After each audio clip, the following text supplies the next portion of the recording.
I'm Tim Herrera with the Sacramento County Office of Education with another Teacher of the Year profile. We're here with Theresa Rodriguez, who is one of 2 Teachers of the Year from the Elk Grove Unified School District. Thanks for being with us. Thank you. Well, tell us a little bit about yourself. Tell us where you teach and tell us what you teach. I'm a middle school teacher at Harriet Eddy Middle School. I teach 7th and 8th grade humanities, which is a core class of language arts and history. I've been teaching for 20 years, and I've had the opportunity to teach at 3 other of our middle schools within that 20-year span. My current school, Elizabeth Pinkerton Middle School, just recently opened up. We will be starting in approximately 5 days, our 3rd year. So, what is it about the middle school student that you find most intriguing as a teacher?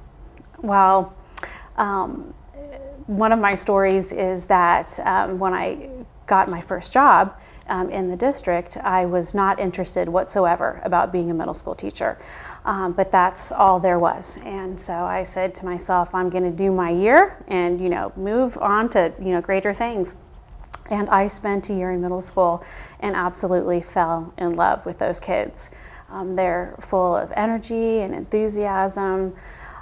They're finding out who they are in the world. They're, expanding themselves. And to me, I feel like that's, a real chance where you can make a difference with those kids. You have a lot of room to shape, which direction they want to go to and tap into their energy and their excitement. And I just love it. What are some of the challenges dealing with that age group, though? Well, the challenges are that there are so many different, abilities and ranges, and they are beginning to feel who they are, and they go through the testing stages, and you just have to kind of keep them under control. That they're still young and they still have that need to please, and still a lot of fun going on. So you've taught for 20 years, and over that span of time, what kind of changes have you seen in education? Oh, geez. Well, when I first began teaching, they didn't even have standards. They had a framework, and so we've seen this, real shift in education for testing and assessment, and using that assessment to drive instruction. That's just one. Another one that's interesting is technology, using technology in the classroom and the way that you teach, how students use technology. That's just, busting at the seams right now. So that's exciting. It's also expensive. So, we're trying to keep up. It's very hard to keep up with technology because they're always coming out with something better and faster and different. So, but teaching with technology and using technology is one of the changes. Have you found it difficult to keep up with those changes? Not just the money part, but I mean learning all these new things all the time. Well, our district's wonderful with providing lots of support and lots of training, and also I just have a desire, I like that sort of thing, and the kids are very technology savvy, so I try to keep up with what's going on with them, and so a little bit challenging though. And the kids end up teaching you how to use things, don't they? Yes, they do. When something doesn't go right, with my Elmo or the projector, or this won't start, they're right on it, or something won't download, or they're trying to retrieve their information from their server spaces and do presentations, and things aren't going well. They're right on top of it. So you have a lot of 14-year-old tech support specialists in the classroom. Yeah. Exactly. So you deal with kind of a wide range of types of students, and some more motivated than others, obviously. What are some of the special things you do to motivate those students that might be harder to reach? Well, that's, I think, the number one quality in teaching is making sure that your content is relevant.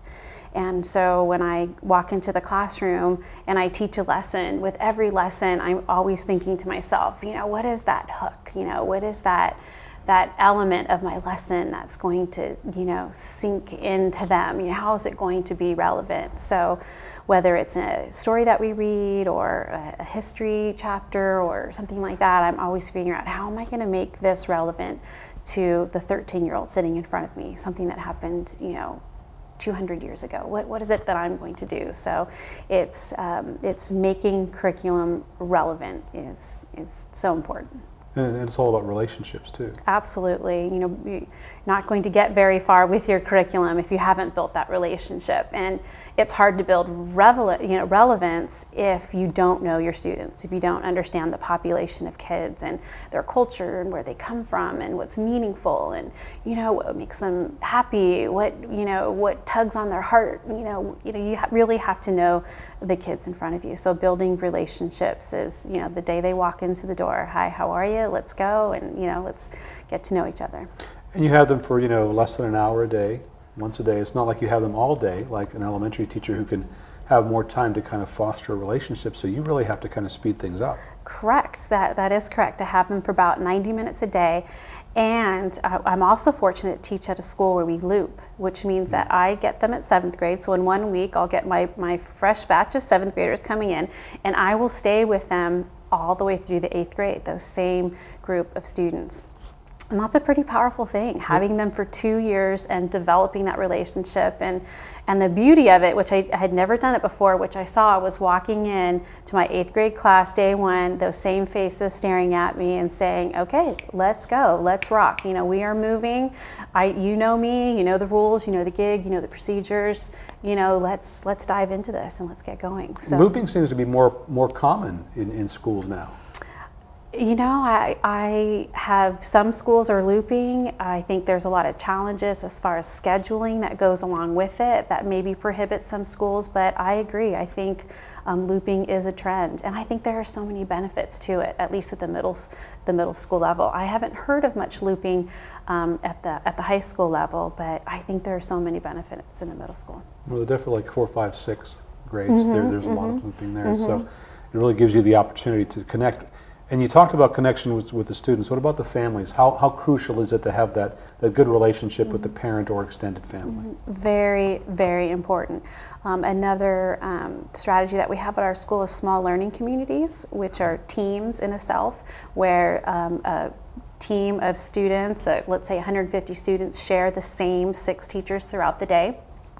And so you get to know those families and you get to know those parents really well, and through the activities that you do and having them in the classroom. And a lot of parents try to back away at the middle school level. They're trying to shift, and we say, no, don't pull away yet. We need you. And it's very important.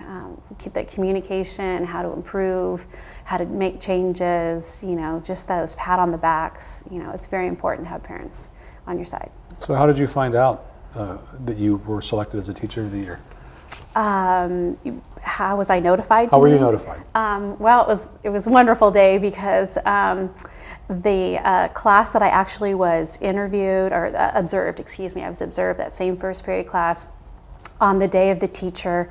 The nice parade came into my room with the same first period class. So had it been any other day, the kids would have said, why are they bringing you balloons and flowers, and walking in, and the whole entire cabinet, the superintendent and my principal, and as soon as 2 or 3 people marched in, my students were thinking, oh, just another visitation, and then the 5th person and the 6th person, and on down the line. And after about the 8th person walked in, my kids were shouting and cheering because they knew exactly what was happening. So it was apropos to have it on the day of the teacher, to have them come in and announce it.